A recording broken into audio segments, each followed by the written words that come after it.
Da, da, da, da. Can you all see the stream?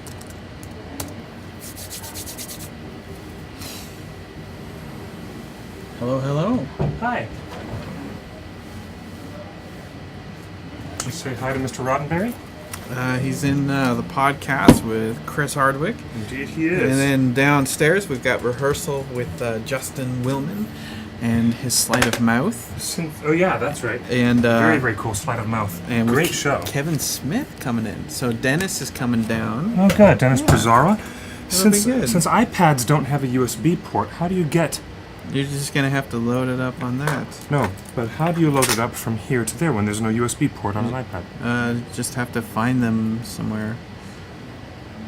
Well, I can access my email. Yeah, that'd be perfect. But you had said to put them on here, but now I realize there's no USB on Yeah. iPad, so there's no bloody point. I hear sound. Yep. All right. Hello. So we hear sound. That means I'm going to click this button and say, hello, everybody. That's the button to press that allows you to say, hello, everybody. It connects zeros and ones all the way from this camera in this studio here in Hollywood, California, crossing through the ether like that bit in Willy Wonka where they, turn the kids into molecules or the chocolate bars into molecules. Goes through the air and through the ether.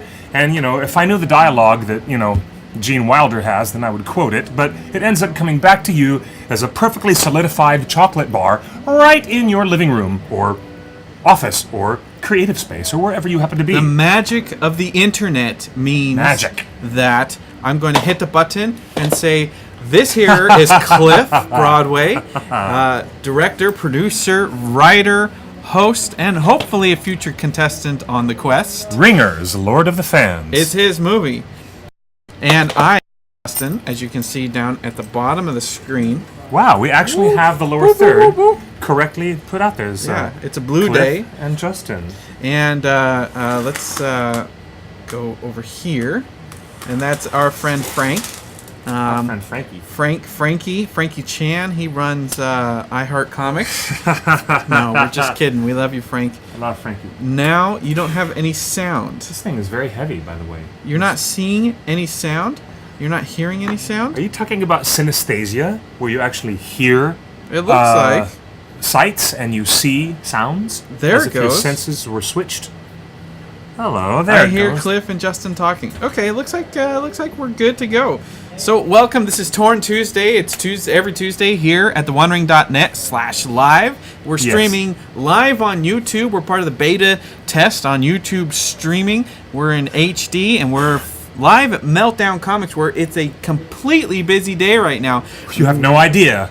We're in. He's going to tell you. We're in the little treehouse of terror. Treehouse of Horrors, yes. Here's a Meltdown in the brick cave. There's some chains and some eagles and My Little Pony. You won't believe. No, actually, he's right. All these things are all around us. It is kind of true. And it's probably all worth this fortune. This is the detritus and the debris up in this space up in the loft above. The detritus of Meltdown Comics, which is a history of nerd comic book store and collectibles. Do you know that Meltdown Comics used to be only that little storefront across the street, right next to Chibo, right over there? Yeah. Chibo, which has expanded into the space that Meltdown used to occupy. Now it's 10,000 square feet. 10,000 square feet. So there's plenty of room. Everything. In the room across the hall, we have Chris Hardwick and his friends at the Nerdist podcast interviewing Roddenberry. Yes. Because of the sad news today. The very, very sad news. I wish that we had better news, but we mark the passing of one of the legends, one of the great creative legends of motion picture history, and certainly one of the greatest contributors to fantasy film storytelling that directly inspired Peter Jackson to do what he does as a professional. Ray Harryhausen, at the age of 92, has passed away. We were informed earlier today. It is a very sad day because Ray Harryhausen, as you know, is responsible for the very first wave of non-digital, non-electronic, all manual puppets and stop-motion animation creature effects. All the creature effects and visual effects King Kong. Oh gosh, yes. Put him on the map, and you all the way up to the 80s with Jason and the Argonauts. And Clash of the Titans. And in between that, there was a wave of 60s and 70s films where he did Sinbad movies. And we wouldn't have Peter Jackson doing Lord of the Rings if not for... It was already said online today that Peter Jackson would have ended up shearing sheep on a farm down on the North Island if it hadn't been for Ray Harryhausen igniting his imagination with his stop-motion creatures and animations that were part of Sinbad and the Eye of the Tiger. And you know what? The first movie that I ever saw when I was a lad, unchaperoned, when my mom permitted my older brother to go with me into a theater all by ourselves, right, we saw the 7th voyage of Sinbad.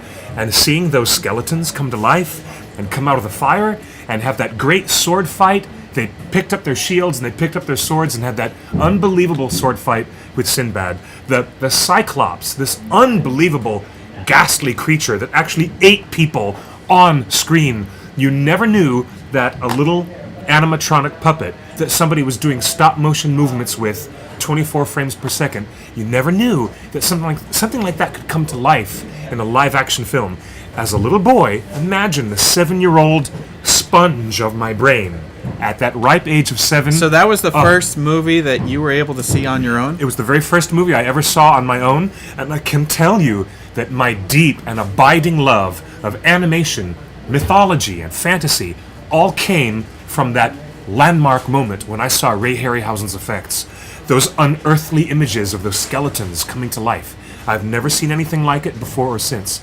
He was a genius, and he will be missed. For you, Ray Harryhausen, we do miss you indeed, sir. Indeed. And I hope that you're up there now, making magic happen in that next destiny, wherever you are going. You know what? I'm going to be looking for more cloud formations in the sky that look like things now. Yeah. You know, the first time I was, my parents let me watch a movie by myself. Me and my friends snuck into a rated R. Mm-hmm. But obviously, you were more respectful of your parents' rules. But you know, Peter Jackson. I wanted to see it. I didn't want to see some R-rated movie. I wanted to see the 7th voyage of Sinbad. More than anything. Here's the thing. Here's the thing with success. Amazing. Whether you're successful at work, no matter what profession, or in Hollywood, like once you have a moderate amount of success, once you have a huge amount of success, like Peter Jackson did with Lord of the Rings, they say Hollywood says, "What do you want to do? What's your dream project? I'm going to give you keys to the kingdom, whatever budget you want, whatever story you want. You tell us what you want to do." Peter Jackson was one of the privileged few, you can count them probably on 2 hands, that have had that opportunity. And Peter Jackson says, my dream project, the thing that I want to do more than anything else, the movie that inspired him to get into filmmaking and to get into creature effects, was Harryhausen's King Kong. Yes. And he didn't. Same goes for Richard Taylor, who formed the effects company Weta with Peter. With Peter. Their friendship is built around Ray Harryhausen. And you notice in every interview, Peter Jackson talks about King Kong. He doesn't talk about the actors in the movie.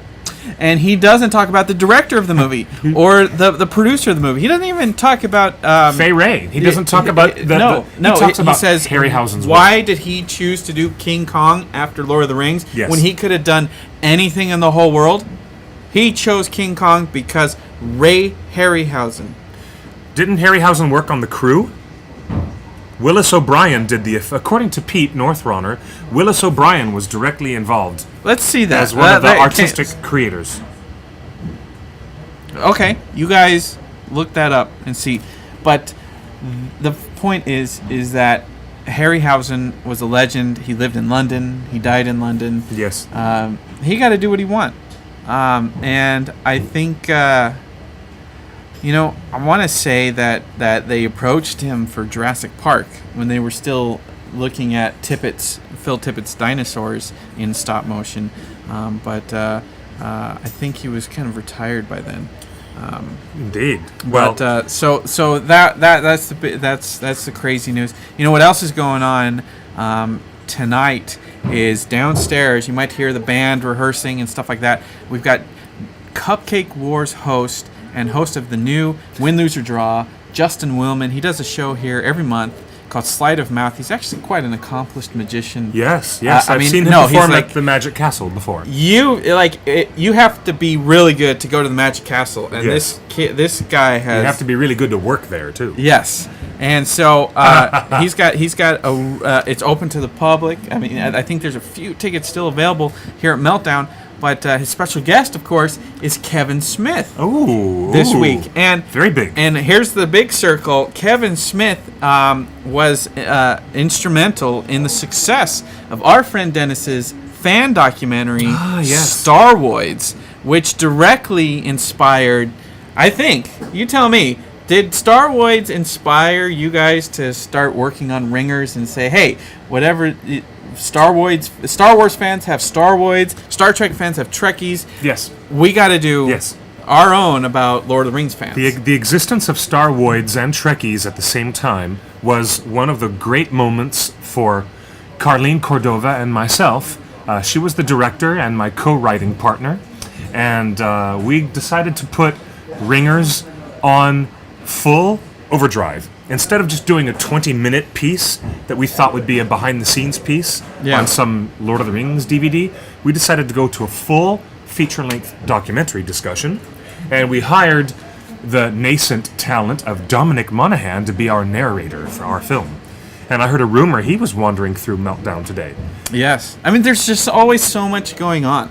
Yes, there is. I don't know whether he's really going to walk through here or not, but I tell you what, never a dull moment at Meltdown Comics. Bottom line, if you're in LA, you must come to this grand mecca of all geekdom here on Earth, right here.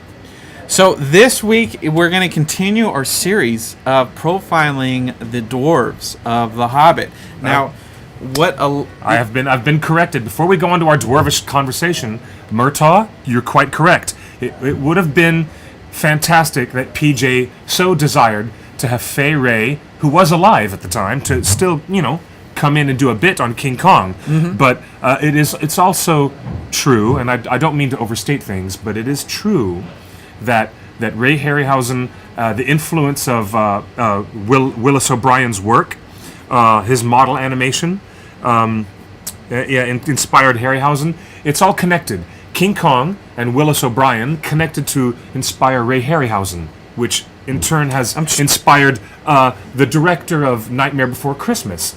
You know what? We saw the original King Kong. All these things are connected. Armature.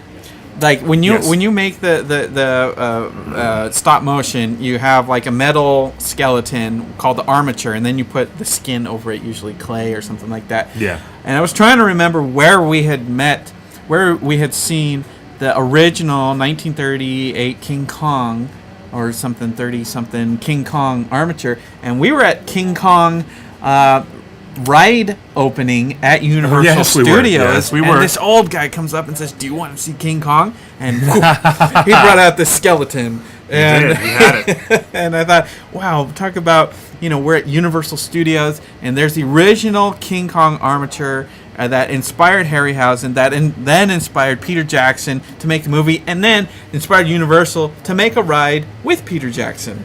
Funny, huh? It's How so it good. is all super connected.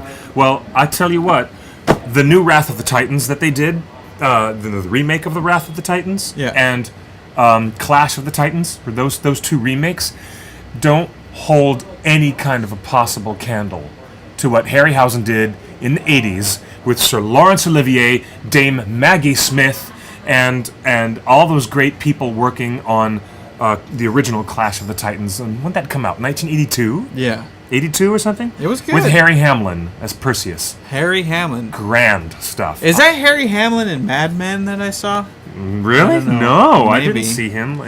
Anyway, so back to our dwarven conversation. So this is part 2 of our profile of the Hobbit, the Dwarves of the Hobbit. We're going deep into their history. We're getting everybody up to speed on who each of these hobbits are and what dwarves, dwarves, and what influence do they have and from the Tolkien all the way to Peter Jackson. and the actors that play them. That's right. Thank you, Second Hutch. Thank you for joining our show, everybody. I want to say hello to everybody, but you're right, Henry Selick.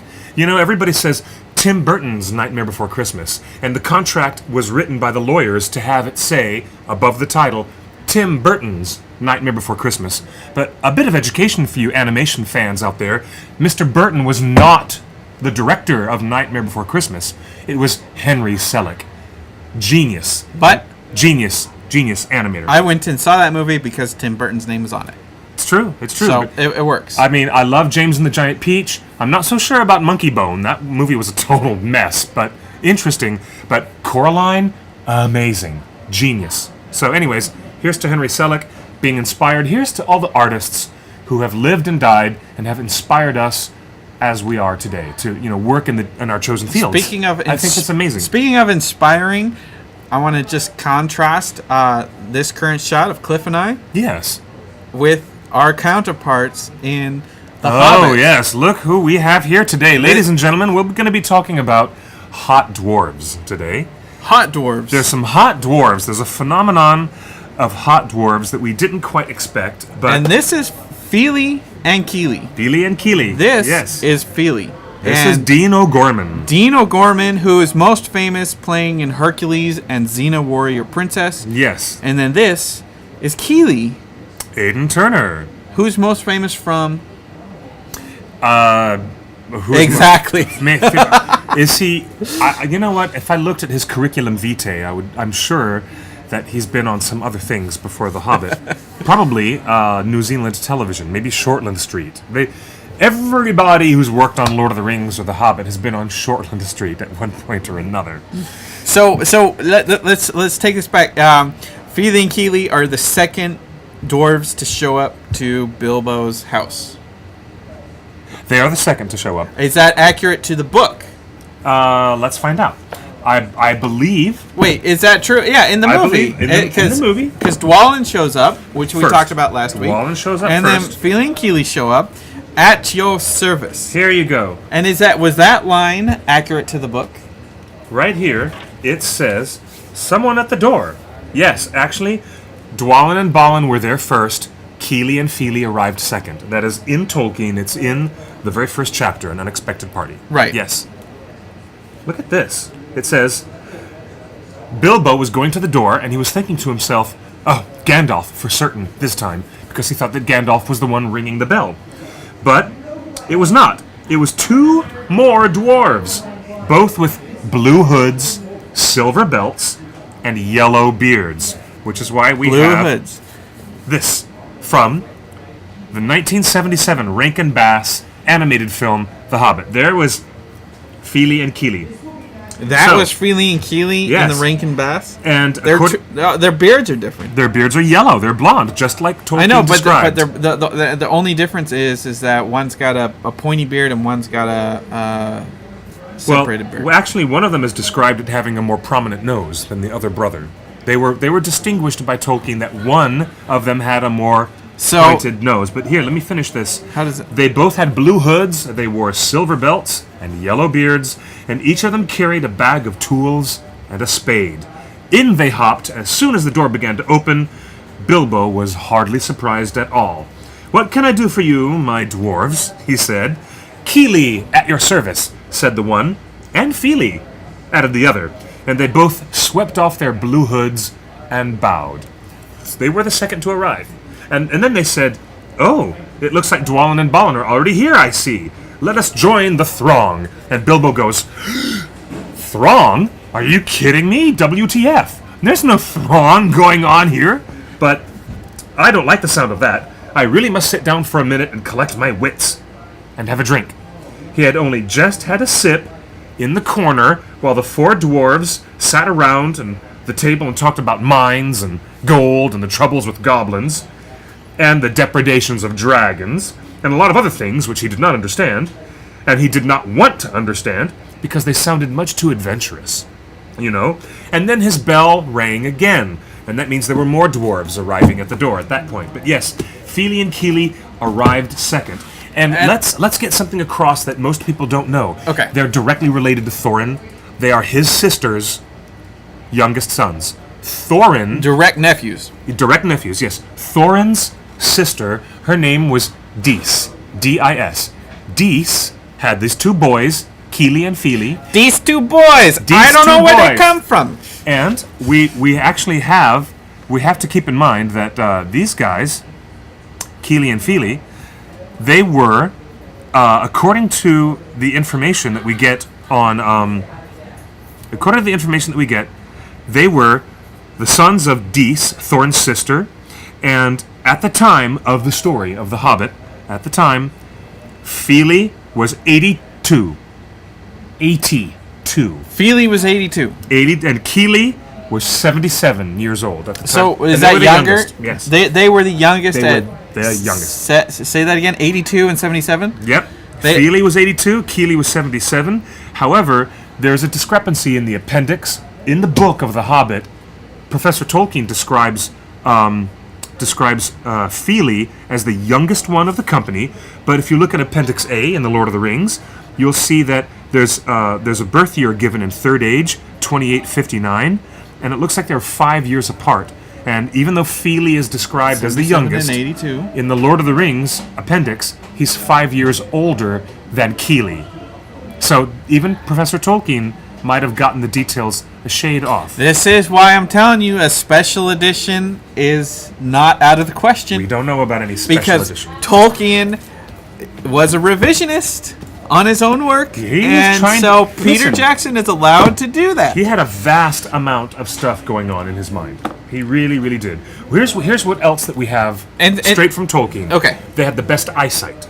And that Kili and Fili like an elf. Yeah, like elves. That they were, but the lookout man was Balin. Balin's job was to be lookout man, but sometimes Kili and Fili went forward to scout ahead for things. Okay. Yeah, and I believe that one of them played a fiddle.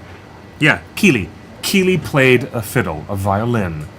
And I wish I had seen some more musical instruments in the movie version. Do you think he'll play some music? Is he the only dwarf that plays music? All of the dwarves all have musical instruments, and they do play. In the book? Yes. Do you think they'll show some of that in the movie? Unknown. You know, the bit with the musical instruments was shown for like a couple of seconds in the unexpected party scene. Right. And one of the dwarves is playing a teapot, and you know, one of them is actually playing a real flute. But look, Beaufort's wife was asking if Fili and Kili have a dad. Their father is not mentioned. It's Thorin's sister, but we do not know who Dis was married to. It's very interesting because there's so few conversations about dwarven women. Very rarely in Tolkien's works is there an express statement about a dwarf woman. They're mentioned so rarely that, you know, it leads to that dialogue that Gimli has in the Two Towers Extended Edition, where he says, "It has led to the great misunderstanding that there are no dwarf women." And then Aragorn goes, "It's the beards." You know? You remember that bit? But anyway, it's... Can you imagine being married to a dwarf? No wonder they don't have a dad that's at home. Well, we don't know anything specific from the books of Tolkien about Fili and Kili's dad. But we know that their mom was Thorin's direct sister. And, So do you think... Did Thorin step up to be a father figure in their lives? I'm glad you mentioned that. I'm really glad you mentioned that. Because in many families I've seen, it's if there's no stepfather involved, like it's usually an uncle. Maybe their father steps up. Maybe their father was killed in battle somewhere. Yeah. But there's some fan art that I found, and this is a particularly good one with Uncle Thorin, where he's relaxed Uncle Thorin before the dragon has arrived and destroyed Erebor, and there's little young Fili and Kili playing with their uncle. This is a nice bit of fan art that I found, and I wouldn't be the least bit surprised that your question is quite accurate, that Thorin may have represented somewhat of a fatherly figure to the young lads as they grew up. Do we have any written proof that they were involved in Thorin was involved in their lives at a young age? No, that we don't know yet. The first anything has to do with, like, they were born this year, they're 5 years apart, and then they all show up at Bilbo's house. Mm-hmm. We don't have any stories that allude to their background. No, there's very little known. In fact, the less that is talked about in the books about the dwarves, it seemed a little bit more convenient for Professor Tolkien as a writer to put these characters in places where he wanted them to go without the whole story being burdened down. When he wanted details about dwarves, he decided to throw all that stuff into the appendices instead of cluttering up the front door of the story. There's not so much great detail about a lot of these dwarves, and it became the task of the filmmakers to give a more of an individualistic approach to how these characters were shown in the films. So, in the film, it does seem, Jenny, you're correct in saying that Peter seems to have thought that Ori, of Dory, Nori, and Ori, that Adam Brown and his character Ori would be the youngest one. He looks like it, and he acts like it. He acts like it, yes. He certainly does act like he's younger and a little bit more juvenile. Juvenile and untempered than Kili and Fili. But Ori is shown in a single shot when they're having a conversation with the Great Goblin under the Misty Mountains. And the Goblin is dictating how he wants his prisoners tortured, and he says, "Start with the youngest one." And Peter cuts to a shot of Adam Brown. He does not cut to a shot of Fili and Kili. We see Ori. So is when that the Great Goblin says, "Start with the youngest." Cut to Ori. It's there. I don't know so why, but it's there. Are fans up in arms over that? Like, that's Peter Jackson revising for almost no apparent reason other than casting. I wonder if the point of having the dwarves be that much younger was to appeal in the movie marketplace to a younger audience. Chronicles does say Thorin is tough on Fili, but overprotective of Kili. Oh yes, J.W. Braun, our very good friend and Torn staff writer, J.W. Braun, who does the bookshelf section of TheOneRing.net. He does these really cool book reviews of Tolkien books and Tolkien-related books, and especially some of the cool materials that Warner Brothers has been publishing in the wake of the release of An Unexpected Journey. And he has just said that the Hobbit, An Unexpected Journey Chronicles gives a little bit more of a character building insight. Thorin is tough on Fili. You would actually... Just looking at them, because they look different in the movie than they do in the book or the animated show, where one is blonde and one is brunette. For some reason, that's a departure. I thought they would have both been blonde. I really thought they would have both been blonde. I thought that they would have been cast with a well-known actor and doubled him up. Really? Or something? You mean or twin actors? Twin, yeah. Really? Or twin actors, yeah. They could have done that. Just like they did in The Social Network. Get a well-known, someone that all the boys and girls love, and double him up. If you had twin Johnny Depps in a movie, I think like they did in the third Pirates of the movie, it was. But that's true. Bye, Xanaseb. I want to say goodnight to Xanaseb. Thank you to some of our audience members who are here, and some of them are leaving. Bye, Xanaseb. We'll see you next week. For some reason, I associate the brunette, the dark hair, with a leadership position, and so I consider Kili being the leader. There's always in any family, in any relationship, in anything at work, there's always in this dynamic, the way that Peter Jackson has them, Dean O'Gorman's blonde Fili is the one who's probably the more take charge type. And you see that in the forest. Yes, you do. Before they bump into the troll. And you're saying Fili is younger? According to the book, in Chapter 8 of The Hobbit, Fili is described as the youngest one. But if you look in the appendix of The Lord of the Rings, you'll see that Kili is 5 years older, which is the Aidan Turner character. The only problem that I have, I don't mind that one has brunette and one is blonde. I don't mind that Peter Jackson may have switched their 5-year age gap. I don't mind that at all. Well, it sounds like Tolkien himself switched. What he did, he may have tried to fix it. He may have tried to fix it, and he may have forgotten what he had done all those years earlier, 17 years earlier, what he had written in The Hobbit. What I do mind is that Aidan Turner doesn't have a proper beard. He just has this Fred Flintstone scruff. He doesn't... I've got more of a beard than Aidan Turner does in the film, and I just have a little chin strap, which is barely enough to keep my chin warm at night. Seriously. A lot of fans have been online ever since the movie started putting out its publicity photos last summer. Right. They're like, why the hell does this dwarf not even have a proper beard at all? I appreciate that. Look, you have to, if you've got No all dwarves these ever are beardless. Ever. If are you have beardless all in these Tolkien. characters, you're going to have to separate them somehow. And I appreciate that all the dwarves, Beaufort and Kili and Fili and a few others, Yeah. have they don't have full beards, because I can easily tell them apart. I mean, even I get lost. Like, who is this? Who are we talking about? I mean, they all get lost. Well, even in revision pieces from fan art, take a look at this really cool thing. The brothers are a lot easier to tell apart because they're blonde and brunette. Right, and I appreciate that. I don't mind that one's blonde and one's brunette. I just think that there's a problem that one of them, which is 78 years old, is being presented without a beard. Now, I've found some really great fan art. Now, did you just show that, or is it gone? I'm trying to show it right now. Oh, we're trying to connect some... We're connecting our iPad to...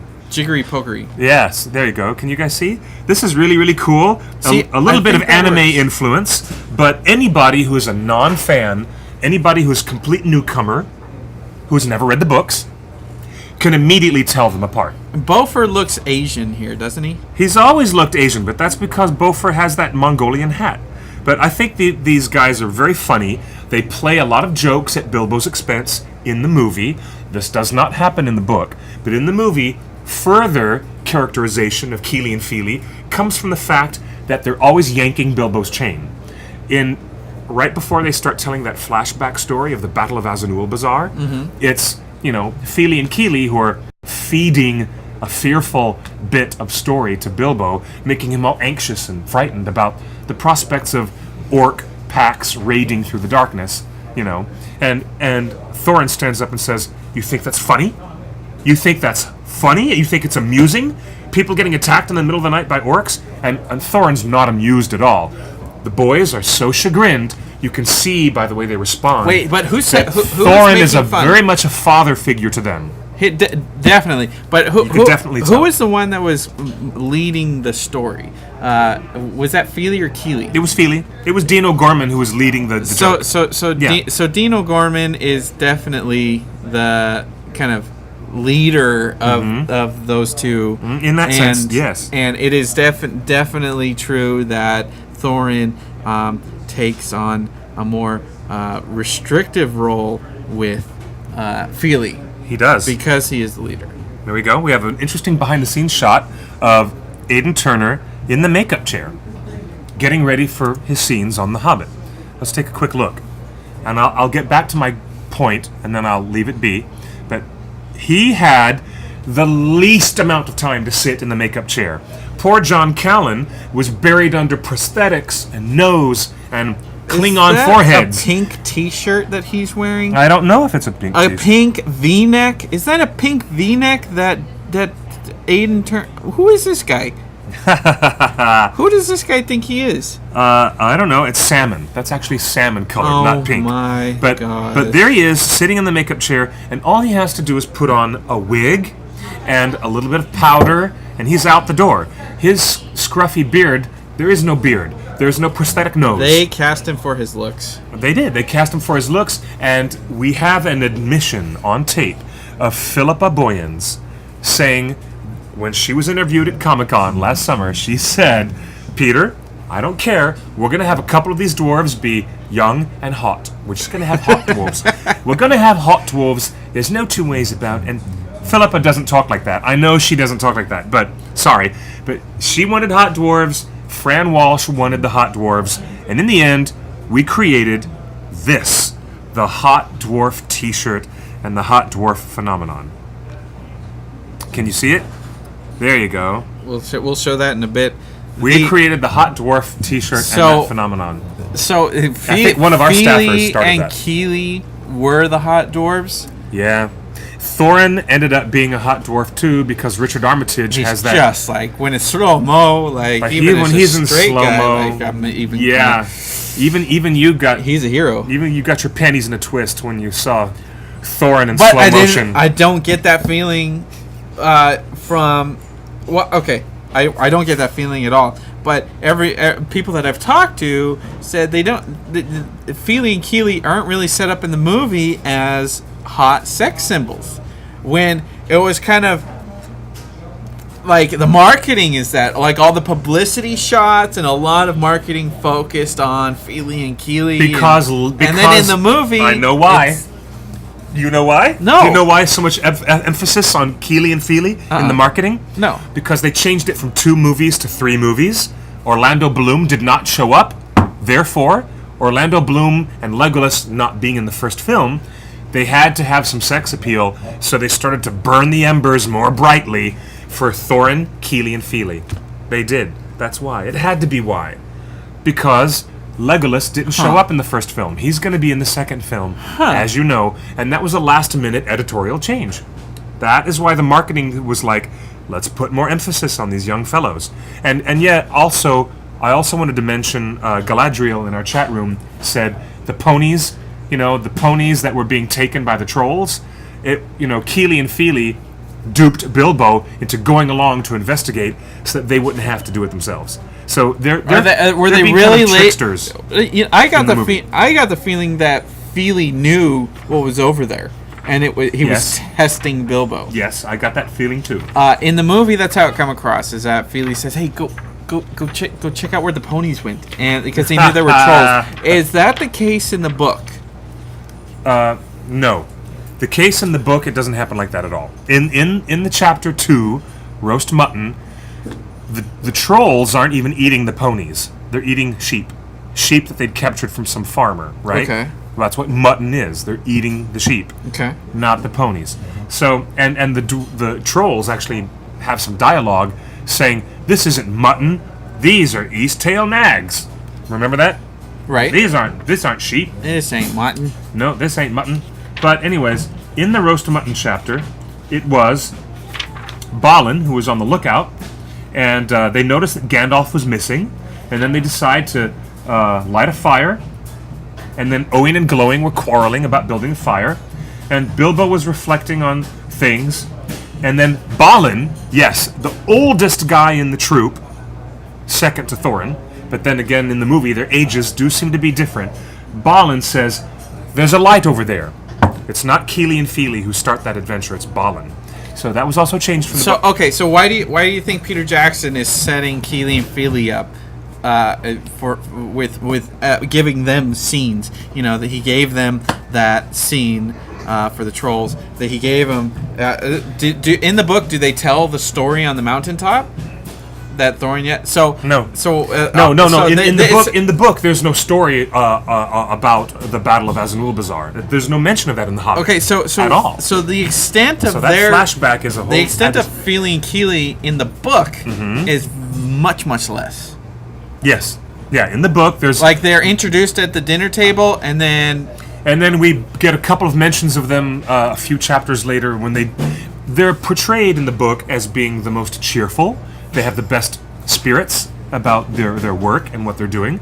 And after they ride through the barrels, and they ride on those barrels, and they get stuck in the river going down, they're the ones who are the only 2 characters who come out of the barrels smiling and glad to, the rest of them are all very grumpy, very, very grumpy. So one of the things that Peter Jackson has always used to justify his changes is that he says every change is meant to bring the spirit of the book, the spirit of the story, and translate the intention, the emotional intention that is in the book to the screen. And you have to make some changes to carry that emotional impact. And it sounds like Tolkien himself was positioned Kili and Fili as the funsters, like you just said, the fun kids of the group, like Merry and Pippin were in Lord of the Rings. There's an analogy there. I hadn't thought of that until just now, but I think you're onto something. So there's a Merry and Pippin analogy, and there is Kili none and of that. Yeah. I don't get any of that feeling, like from the look. From the looks and the publicity stills and the focus and the more scenes that Fili and Kili have, I'm like, all right, these are guys going to be the fun. These are the guys who be like, hey, Bilbo, go over there. You know? Yeah. It's like I feel like the scenes are set up. You know? Oh, let's. Bilbo. All right, let me tell you what happened. You know, let's scare him. You know, and then hear that noise over there? Hey, Bilbo, go check that. Like they're always trying to get one up on Bilbo. Yeah, they Either are. they're trying to scare him, or they're trying to like have a laugh at his expense. They're trying to like. I don't get that same honest. Not integrity, but I don't get that same feeling that I got from Merry and Pippin, where we're just in it for the fun. We're just exploding fireworks because it's fun. You know, we're just trying to like steal the you know, we're just along for the ride for fun, and we're trying to like, you know, do this and for fun. I don't get that from Fili and Kili, and I'm trying to determine. I'm trying to think of is it Dean and Aiden's performance that I'm not getting that out of, or is it Peter and Fran's writing that is not translating into the Merry and Pippin fun-loving kids of the group? I think I would have loved The Hobbit more if Fili and Kili were the jokesters, were the fun kids that are just along for the ride. They'll help out when they can, but they're always playing pranks. You definitely know Merry and Pippin are always trying to play a prank. Always. You know, they're hungry. They want second breakfast. Yes. I don't think he knows about second breakfast. You know, I wonder. Well, I don't know if there's any failure on the part of the screenwriters. Nobody else of the Dwarven Company has the youthful quality that these two characters do. It's not apparent in any of the other 11 dwarves at all that there's any youthful quality at all. It's there, but it's just not the same as Merry and Pippin. Maybe they felt it wouldn't be a good idea to do a total retread of Merry and Pippin. Maybe that was smart of them to not do a total retread of Merry and Pippin. I think that's not a smart thing. I think they need to do a retread of Merry and Pippin. I think that we need, if you want to repeat the same success and the same emotional attachment and love for this trilogy that you had with the first, you kind of want to repeat some of the successful parts. And Merry and Pippin were successful. Fili and Kili was set up by Tolkien himself to be the same type of characters as Merry and Pippin. Tolkien in the books barely gives these characters a little light gloss. As J.W. Braun correctly pointed out in the chat room just now, right. Tolkien ignores 3/4 of the dwarves for the entirety of the book. Right. There's not much detail to go on. So the filmmakers could go any way they wanted to go with hidden clues, some basic details, and off they went to create these new characters. I'll bet you. I hope that the extended edition of The Hobbit: An Unexpected Journey focuses on much more scenes of Fili and Kili. You think? And it wouldn't take much. It would take a couple little things of like, hey, let's scare Bilbo with some stories. Yeah. You know, stuff like that. You know, or, you know, set this up. Right now, we just get... Tiderus has a good point. Merry and Pippin can't be copied. That's why the professor himself didn't do it. As a matter of fact, he wrote Fili and Kili before. Now, what else? I think there will be opportunities for individual stuff when they're captured in the next film. Yeah, maybe. Maybe we'll get a lot more characterizations that you're looking for. But you have a lot of characters doing a lot more things over the next two films. That's true. This was that. I feel like this movie, and of course you have Orlando Bloom coming in, and Lake Town and Bard the Bone. Like you, I don't think so. I don't think this is going to happen. I think this movie, An Unexpected Journey, was the one that Fili and Kili were supposed to shine. Yes. And they didn't shine enough. I disagree. I thought they shined enough to the degree that we're doing individual profiles of each character every week. I thought they very much shined. I feel like we have to do these shows have nothing to do with because they were successfully executed on screen. Yes, I think that Dino Gorman especially. I think he can be fun.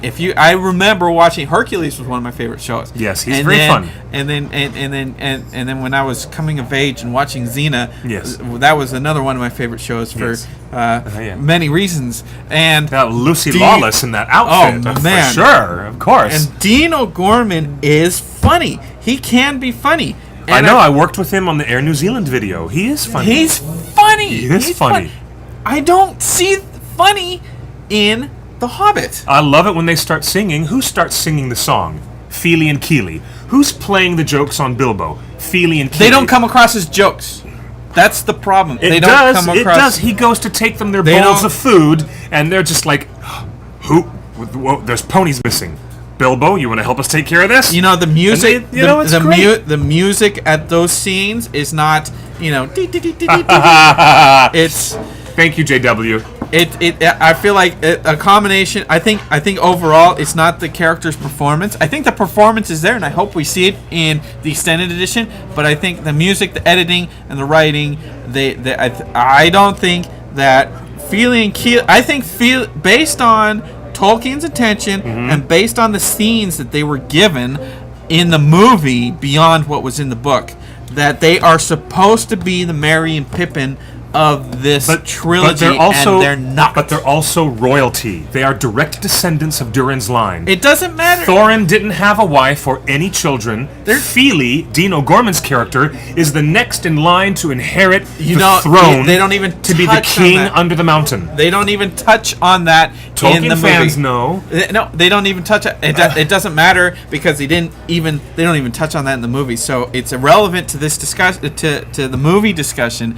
I'm saying that there is just a couple little things you could do to make Fili and Kili be more like Merry and Pippin, which it looks like was the intent. What do you think his intent was with Fili? Do you think that these guys, this was their movie to shine, and they didn't shine? I disagree. I thought they shined quite well. That's why there's such a huge girl following. I think the fangirl following is mostly because of the marketing campaign. Well, no, I think there's even though there's some great funny bits from John Callan and Adam Brown, and Fili got recast. Fili, yes, that's true. Yes. From who? Let me see. When did this happen? Thank you. No. It's true. Rob Kaczynski was originally cast in the role, but he dropped out, and so Dino Gorman took his place. Who is Rob Kaczynski?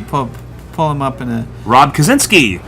Let's see. Here comes Wikipedia. Thank you for a fast and useful internet connection.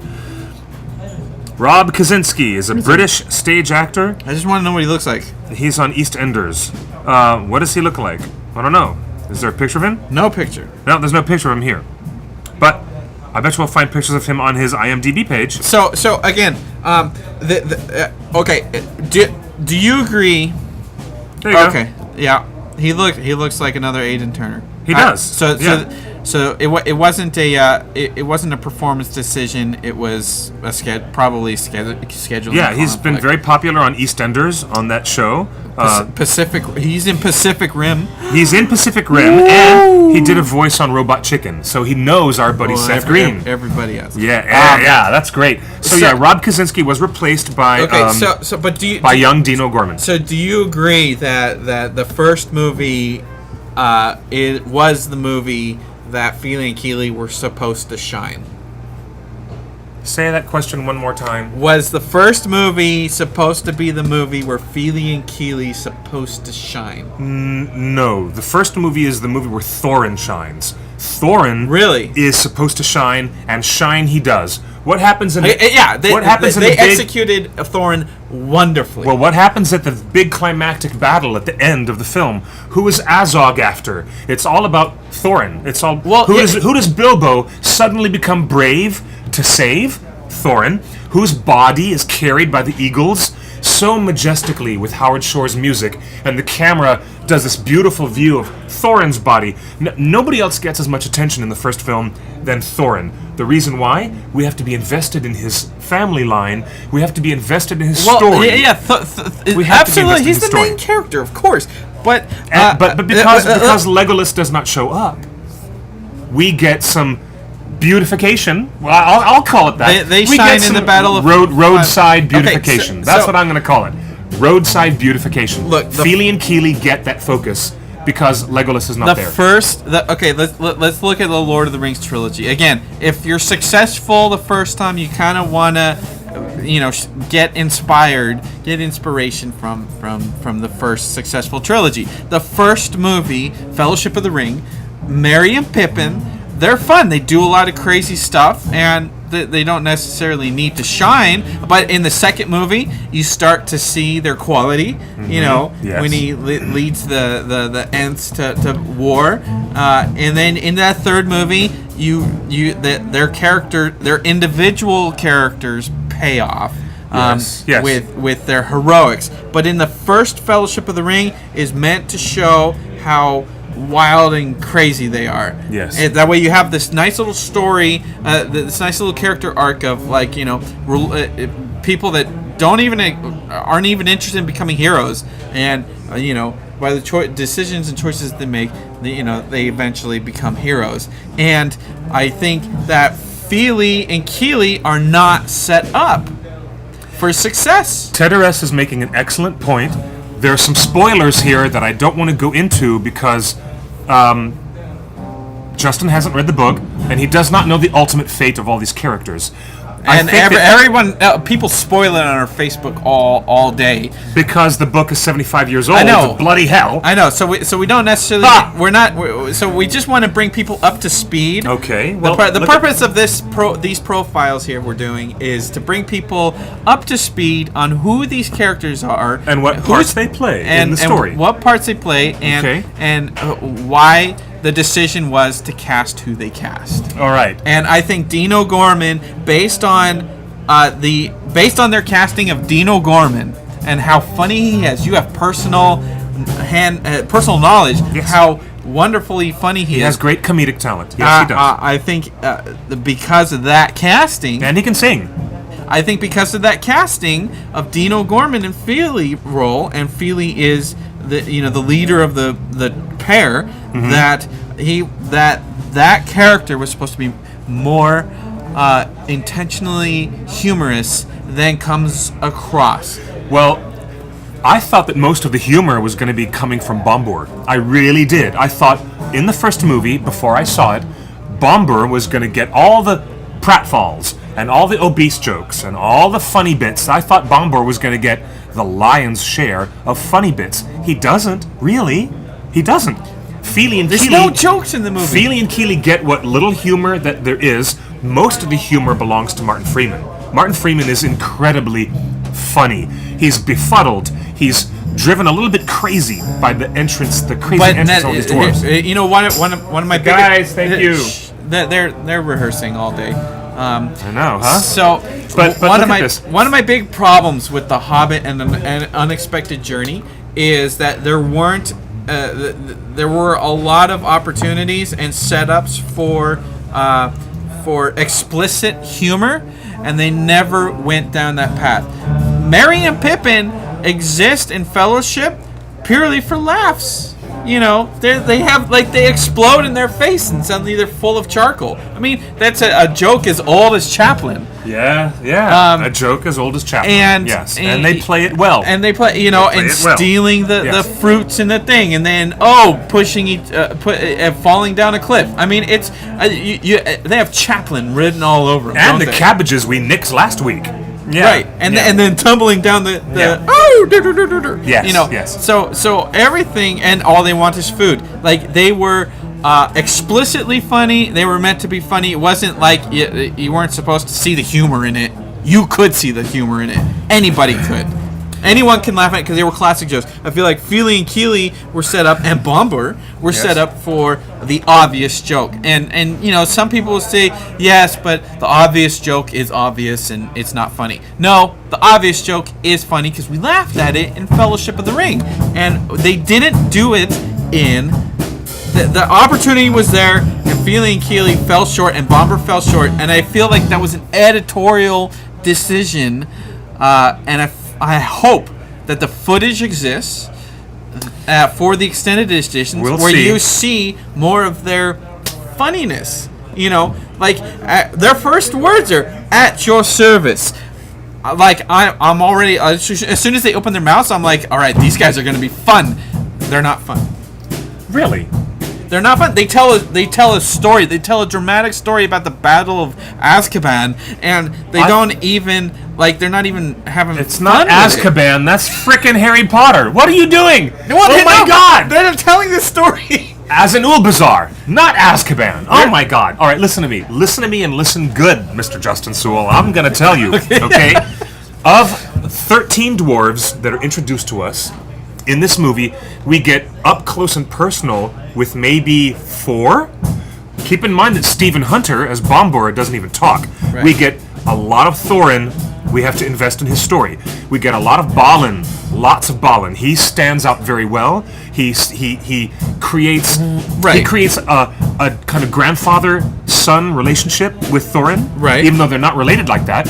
And we get Fili and Kili. To a lesser degree, we get a couple of little bits from Beaufort. Yeah. Beaufort plays the joke on Bilbo, talking about how big the dragon is to make him pass out. But he also has a tender moment. Beaufort, I believe, is it? And I hope that I'm not getting this wrong.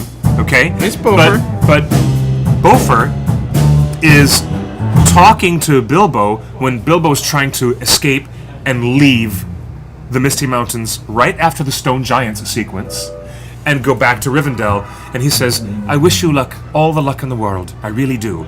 And Bilbo and Beaufort have this kind of touching moment. We get close to 4 out of the 13 dwarves. I know, and that's what I'm saying. Just be patient for the next 2 films. No!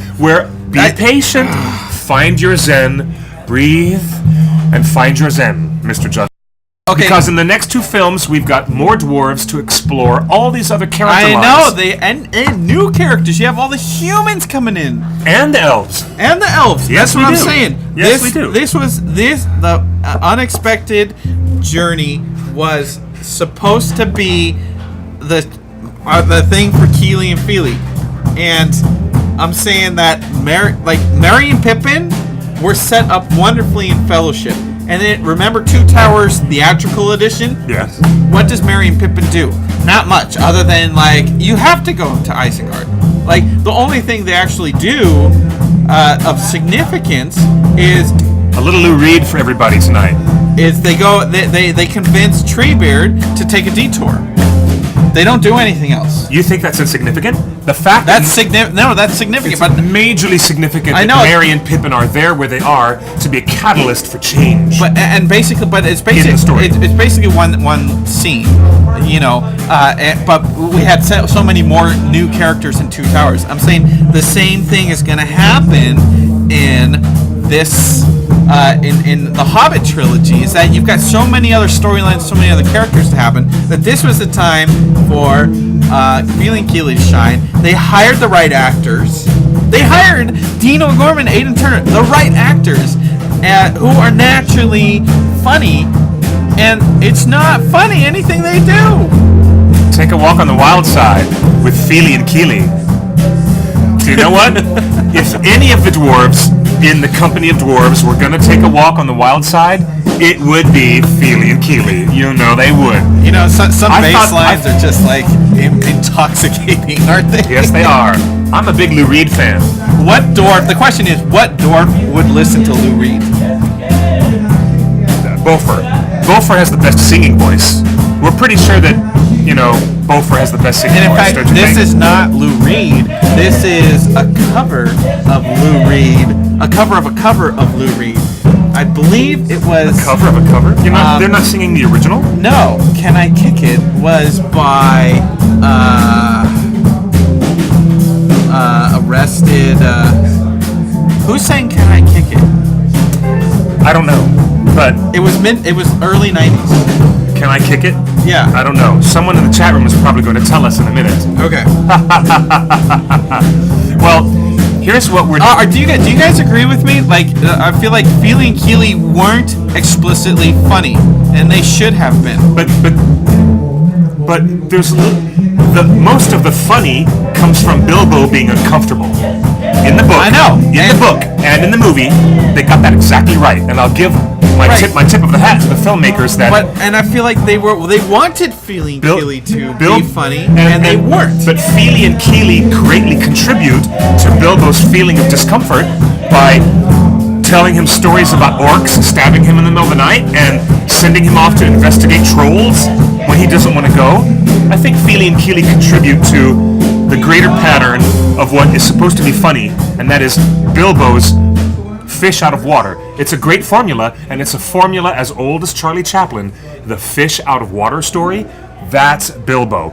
That's what Tolkien always thought was funny, was that this rustic little busybody, rural Englishman staying at home in his gardens and in his hobbit hole, Right. all of a sudden gets pushed out the door with these sweaty, burly, bearded dwarves. In the case of Aidan Turner, he's not even bearded. Overall, yes, of course. It's just like Sam. That's why it just like works. Sam. For me, that's Sam, why it works. Sam the gardener. Like, we're not talking about the hobbits being funny. We're talking about these two characters.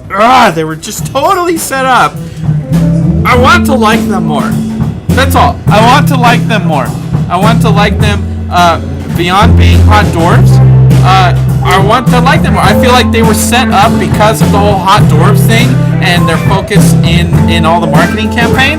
That they were set up to be greater and be more significant in this movie, and they weren't. When you're cramming 13 or 14 characters... you had that many characters in the Fellowship. Add Gandalf. He was a 14th character. You had that many characters in the Fellowship. But they were not front-loaded. No, you did in the Fellowship of the Ring, you did not have 14 lead characters front-loaded in the opening hour of the film. It didn't happen quite like that. Yes. Do I want Kili and Fili to hit each other like the Three Stooges? Yes. I want explicit humor. They're the only ones that are set up to do that. He's got funny actors and funny scenes and funny writing and funny setups to be that character, Maybe, and he's well, not. perhaps they don't allow that to happen. I think that the analogy to Merry and Pippin might be something that you're too strict with right now. And maybe you're adhering a little too closely to it. As one of our chatters just pointed out in the room, hobbits are a different race than dwarves. Dwarves were never meant to have a frivolous air. Tolkien never ever represented them as being But they have frivolous. to. They're the character. It's not frivolous. It's not frivolous. Frivolity, the source of humor. You're talking about frivolity, aren't you? I'm not. It's not. It's just classic. It's just classic humor. Woo! And then somebody handed me a tambourine. Woo! Yeah.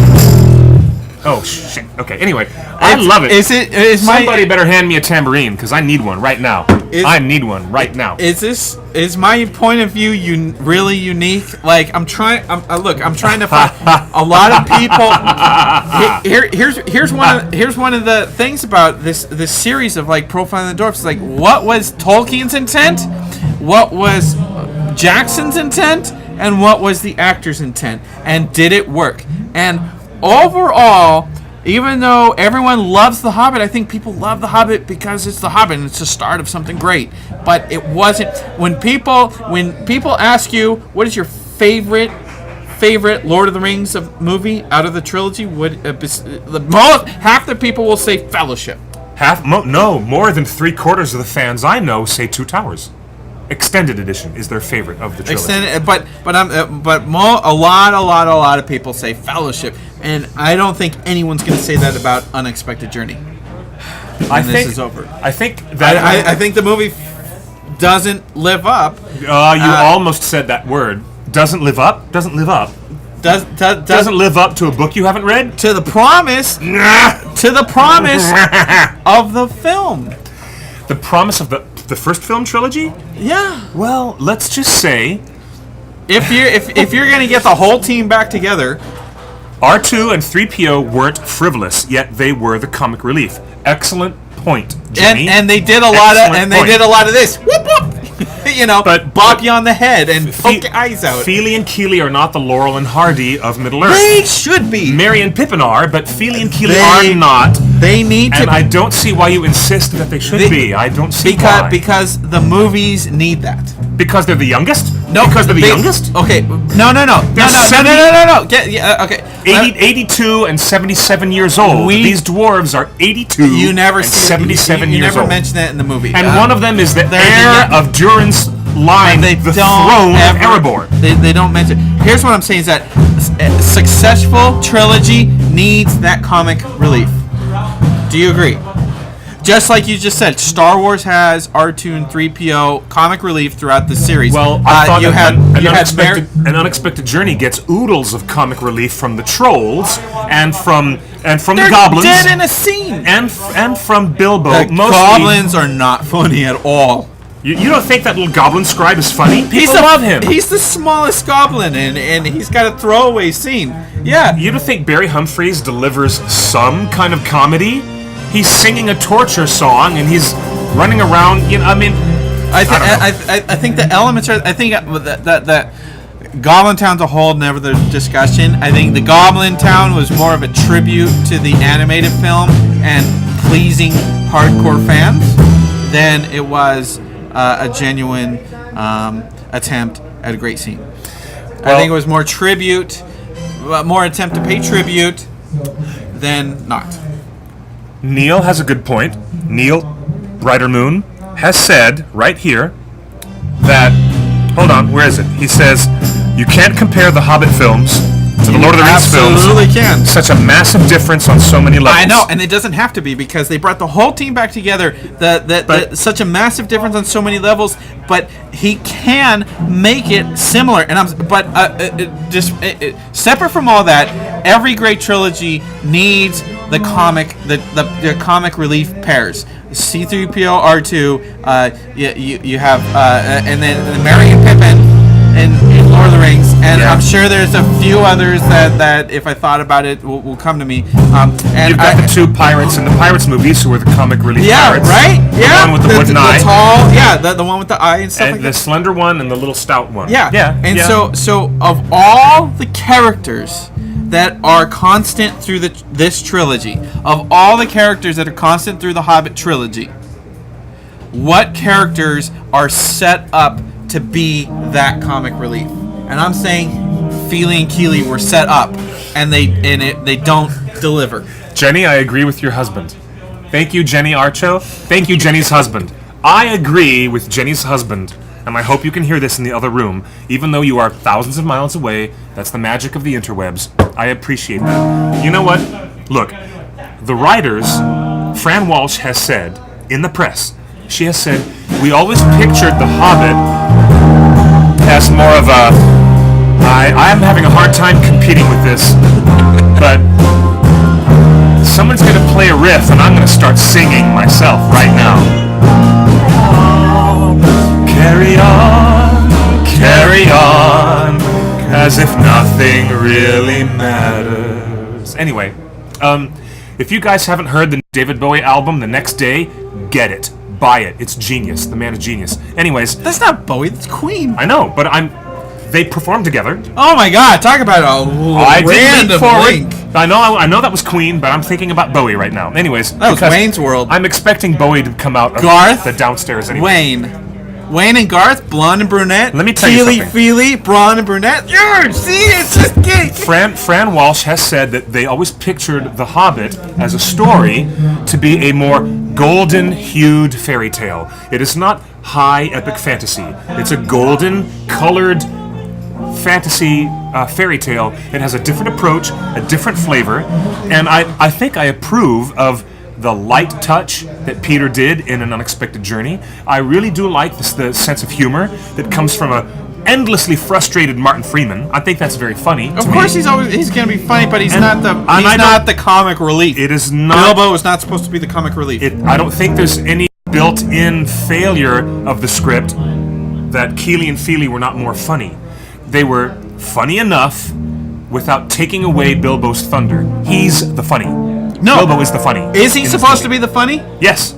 The whole story is supposed to be about Bilbo being taken out of his comfort zone and into a great wide adventure. That's what's funny about it. Here's the great thing about Merry and Pippin is that they start out funny, and at Return of the King, they fulfill their duties. They end up dramatic characters, don't they? They have a nice little a character arc. Merry and Pippin do. Yes, Merry and Pippin do. And Fili and Kili can have that. And they will. I know they're and they royalty. Will. And they will. I know they're royalty now. But I think their character arc would be even stronger if they had this kind of like they're the young kids, they're the punk kids of the company of dwarves. They're the young punks, and then thank you. At the Neil. end of the day, they deliver on their heroism. They have a nice, and I just feel like it wasn't. I don't know. I think Kili and Fili provide a lot of inspiration for a lot of fans.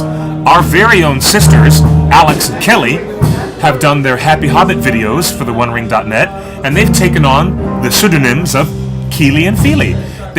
Kili and Fili have inspired fans for 75 years, even though Tolkien himself barely sketches out these characters in the book. But now that we get to see more of them and see what the actors are doing with these roles in the movies, I think it's fascinating, and it's much more interesting.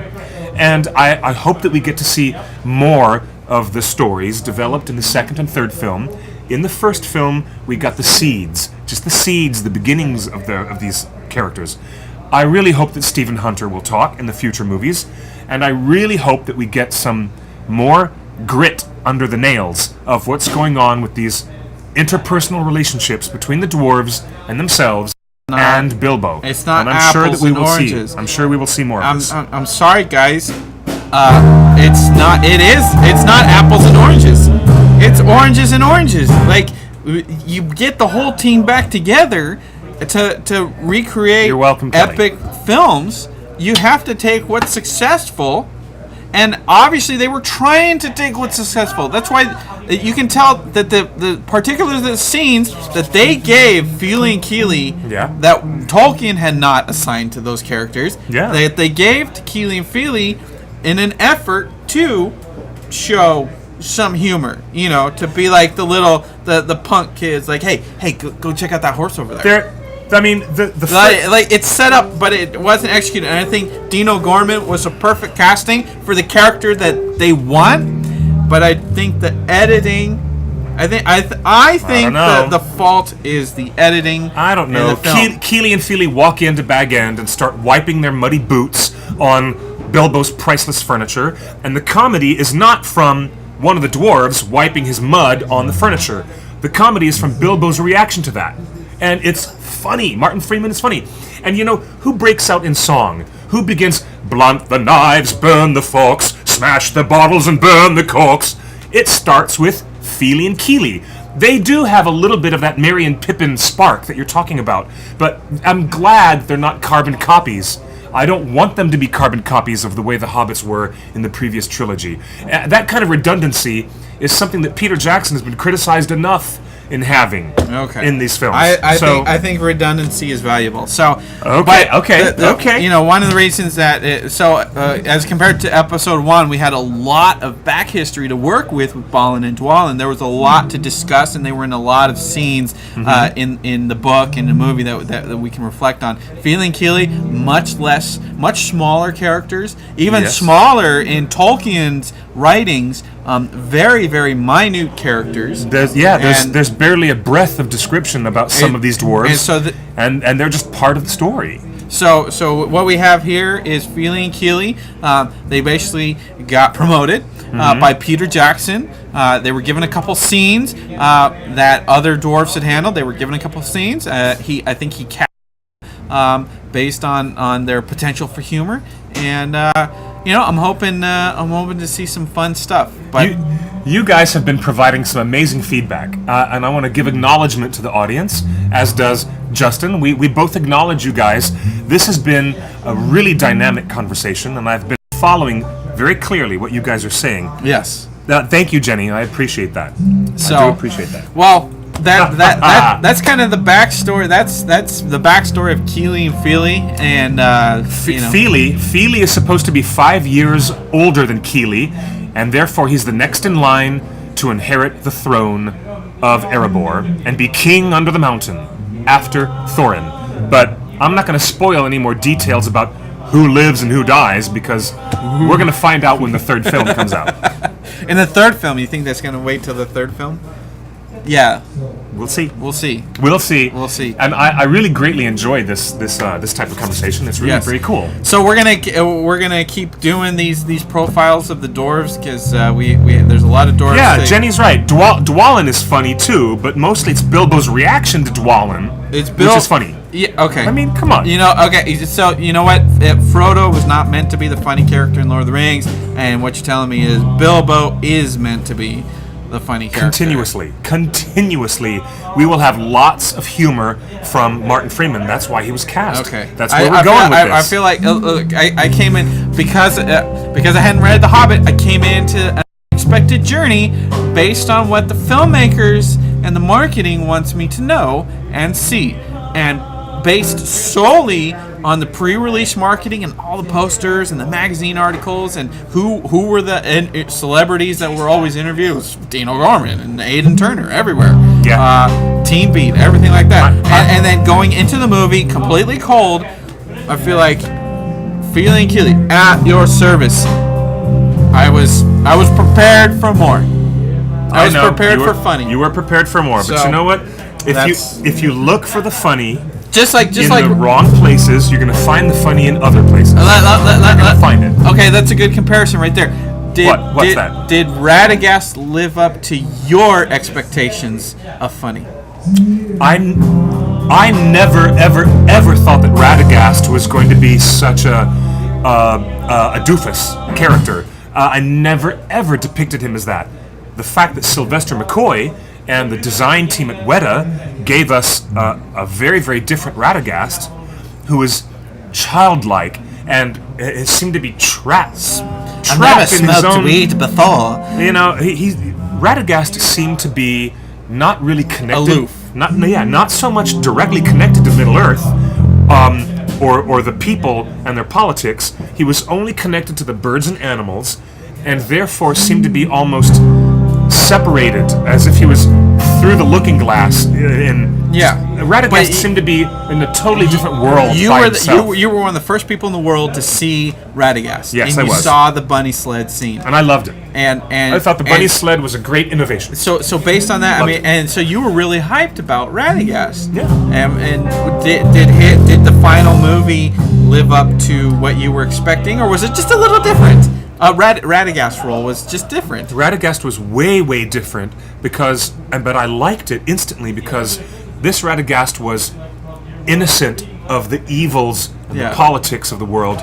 He was very sequestered by himself in Roscommon. He was taking care of his animals and his plants and his birds and friends. He didn't give two shits about anybody else in Middle Earth. And that innocence, that constant naivete, was very charming and very interesting choice. But I never read it in the books that way. Well, that's what I'm saying is that because you were one of the first to get hype about Radagast. Yeah. He was different than you were expecting. I'm saying based on what was presented to me for Fili and Kili, it was different than I was expecting. So. Thank you, Ara Galen. I do appreciate that you checked on that soundtrack, and I was wondering about that too. But anyways, yes, we'll do this again at the end of movie 3. Yes, we will. I think we should go out on this. Men at work. We're going down under.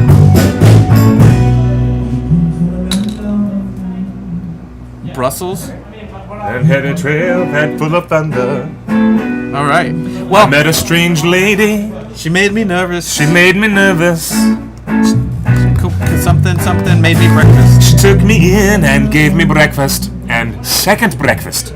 And third, yes. And third breakfast.